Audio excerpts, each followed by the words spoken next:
kasih masih di Gereja Katolik Santo Petrus dan Paulus Ya. bersama kita bertiga di sini. Ya. Monggo, Mbak Agnes, selanjutnya.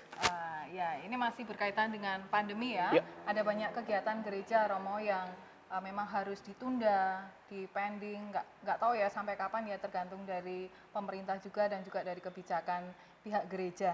Nah ini untuk dari gereja ini bagaimana menyikapi beberapa kegiatan gereja yang harus dipending atau ditunda atau bahkan dibatalkan seperti misa Paskah kemarin, misalnya berkaitan dengan sakramen-sakramen ini, Romo. Sebentar, misa Paskah tidak dibatalkan. Oh, iya. Tetap ada misa, tapi ya, online. Romo, ya. Tidak batal. Rasa Tidak Paskahan. batal. Hanya terbatas. Iya. Hanya terbatas romonya saja, lalu umat merayakan di rumah masing-masing. Iya, betul. Lalu yang lain yang kita minta supaya ditunda adalah misalnya perkawinan. Jadi perkawinan, ada beberapa perkawinan yang mau dilaksanakan di bulan April setelah Paskah, lalu juga Mei ini, lalu juga Juni. Kita mengharapkan supaya ditunda, mungkin November, Desember, begitu, supaya pesta, situasi kebersamaan dengan jemaat itu bisa dirasakan. Kalau istilahnya itu tetap memaksakan diri, kok rasanya juga tidak bijak. Betul. Karena apa? Karena kita justru membuat kerumunan dalam gereja. Maka kita mencoba menasihati itu. Lalu untuk baptisan anak-anak, baptisan yang lain kita tunda. Bahkan gereja kita merencanakan baptisan yang sebetulnya untuk Paskah kemarin itu akan kita gunakan sebagai momentum untuk misa perdana. Besok kalau kita sudah mulai Terbuka kembali ya, Romo ya. kembali, Wah. ditandai dengan baptisan baru gitu. untuk dewasa. Lalu untuk yang anak-anak tetap nanti jalan minggu pertama dalam setiap bulan. Jadi semua kegiatan-kegiatan itu kita pending semua. Kita tunda.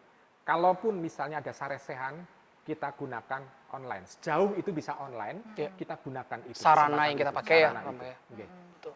Sejauh bisa. Tetapi kalau tidak bisa, ya sudah. Ini seperti misalnya bulan bulan katekese liturgi, bulan Mei ini. Kita tidak bisa mengadakan pertemuan-pertemuan di lingkungan.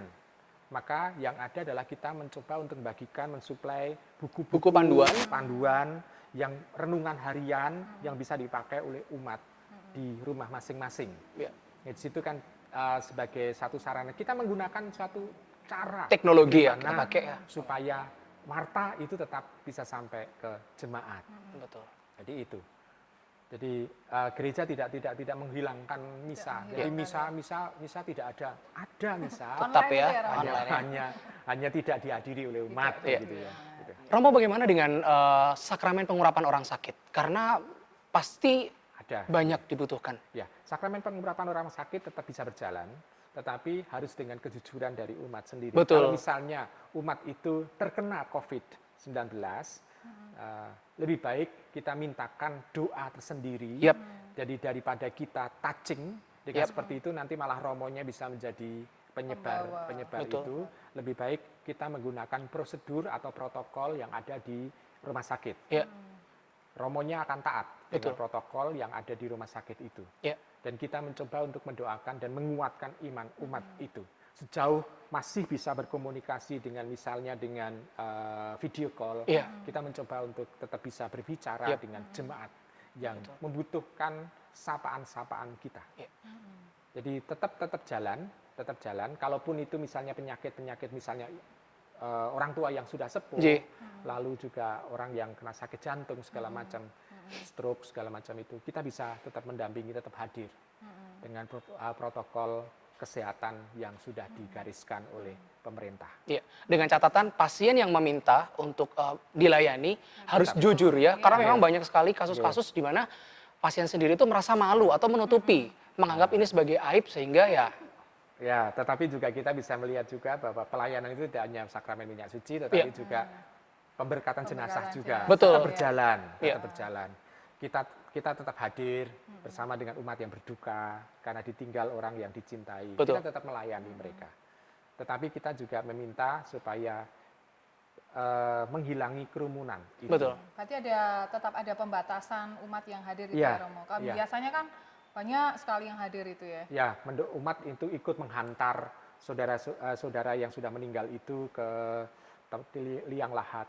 Nah, kita membatasi bahwa baik kita tetap bisa hadir dalam doa di Dalam rumah doa. masing-masing. Iya, tanpa mengurangi apapun juga ya Romo ya sebenarnya Oke. tetap kita Gereja bantu tetap dengan berjalan seperti itu. doa. Tetap melayani, mencoba melayani. Iya. Bahkan juga dengan baksos juga kan. Nah, iya Nah, betul sekali. orang-orang yang membutuhkan, orang-orang yang masih hidup, orang-orang yang bertahan di rumah, yang tidak boleh keluar rumah, kita mencoba untuk membantu mereka. Yang terdampak ya Romo Betul ya. sekali. Kita semua Terdampak, semua ya. betul sekali. Iya. Baik, tentunya harapan kita semua semoga COVID-19 ini segera berlalu ya, sehingga semua aktivitas yang dilakukan bisa kembali seperti semula, ya Romo ya. Yang nikah Tapi bisa yang nikah ya. penting adalah imun kita harus Harus terjaga. dijaga, Ya. betul. Maka kita harus selalu bahagia. Bahagia, nah Ya, itu dia betul. pentingnya. Itu yang penting. Ya, jangan lupa bahagia ya Bahagia. pemirsa. Baik Romo dan juga Mbak Agnes, Iya. terima kasih untuk waktu yang sudah diberikan. Semoga ini semua menjadi berkat untuk masyarakat Temanggung, bukan hanya di Temanggung karena Temanggung TV bisa dinikmati di luar Temanggung juga. Betul sekali. Dan juga khususnya untuk umat Katolik ya Romo. Matur suwun sekali lagi untuk kehadirannya dan waktunya Romo. Baik pemirsa Temanggung TV, sekian acara Cahaya Kasih dan kita akan bertemu di episode selanjutnya. Terima kasih, berkah dalam. Berkah dalam.